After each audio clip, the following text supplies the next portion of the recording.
Hi,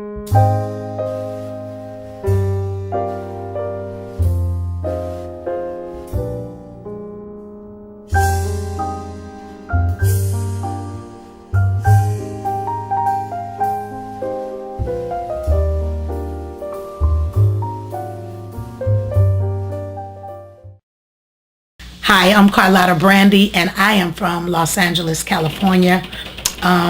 I am just truly blessed to just be a part of this time of sharing my life with you all.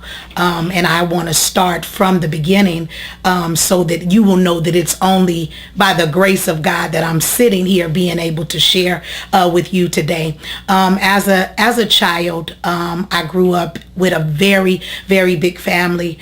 I was the only child. My father had me, a beautiful daughter, beautiful daughter. I was the only child, and my parents, they were very young, 14 and 15 years old when they had me. Did a phenomenal job raising me. And throughout my my adolescent and my teenage years, some things happened and transpired in my family. I dealt with molestation and just a lot of things, dysfunction, drug use, seeing abuse, all type of different things. But God was merciful and gracious to me that I was able to walk through those things. Was it easy? No.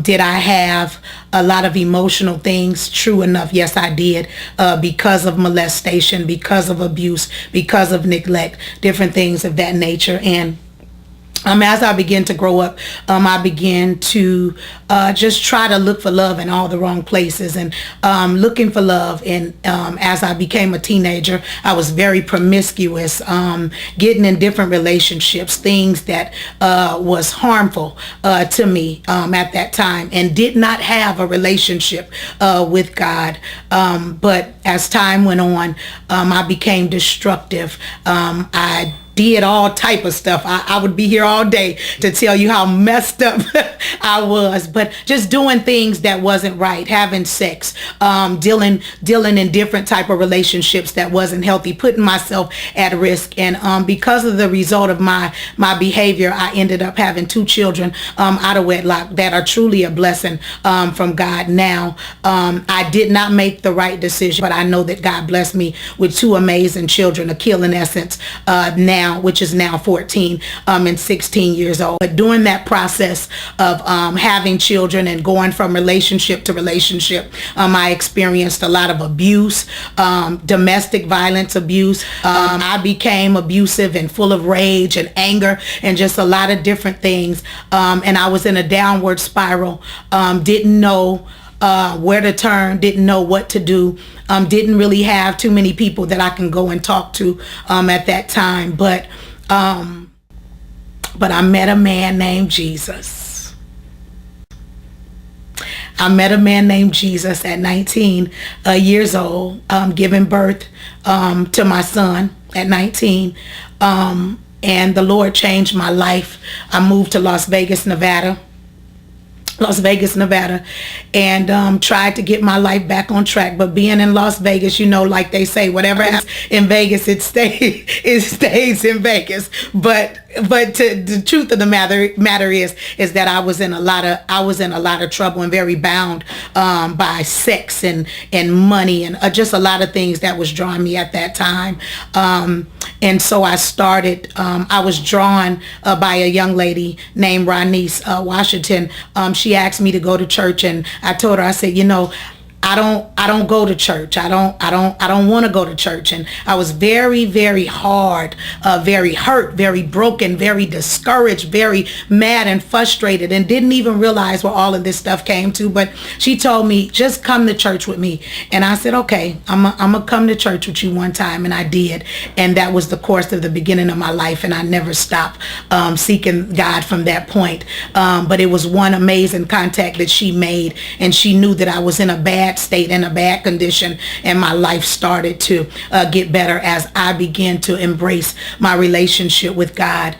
And when I said yes to God, I didn't stop immediately the things that I was doing, but I know God was doing some inward work in my heart. So the fornication dropped off first, and then the drugs dropped off, and the alcohol and those different things, they started breaking off the closer and closer as I got to God. And eventually I was free from all of that. I was free from bitterness. I was free from unforgiveness. I was free from low self-esteem, and ended up getting another relationship, ended up getting married, and that lasted for 5 years, and I waited a little while and got married again, and that lasted for about a year and a half, and that brought me here to Michigan.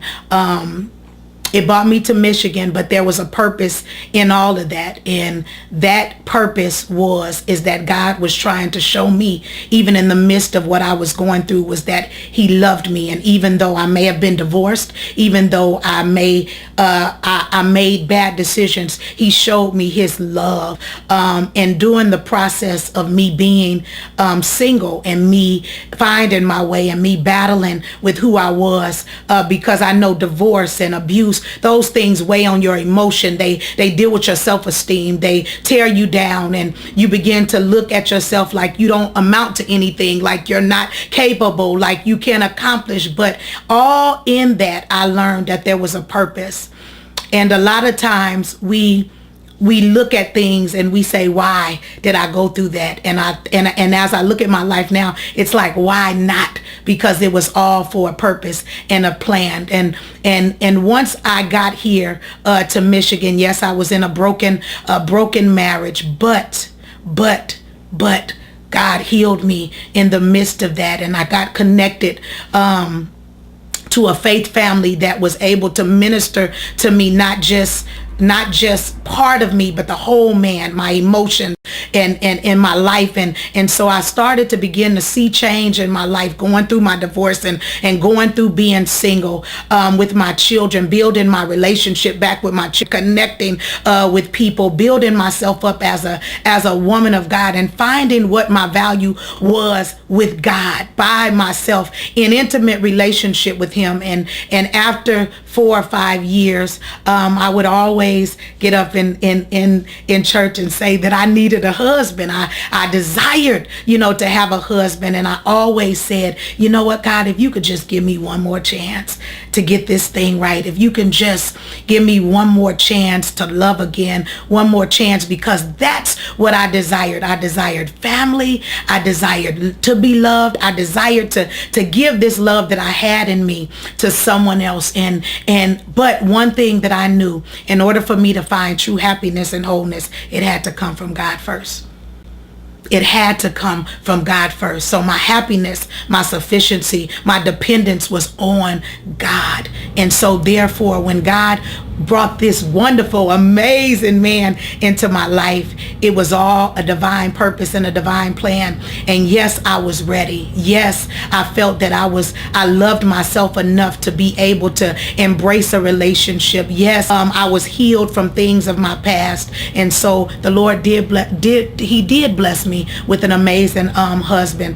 And we're both in ministry together. We both love God. We love God's people. We love just loving. And I always tell people, when you desire love, when you desire to give it, when you desire to receive it, it's so powerful. So I'm in love, and I'm happy, and I'm happy with my life in Christ, because I know that he's blessed me, and I know that there is a purpose, and I know that whoever's even watching this, God has a purpose and a plan. It doesn't matter what you've been through. It doesn't matter what people said about you. It doesn't matter what life experiences, what things happened in your life.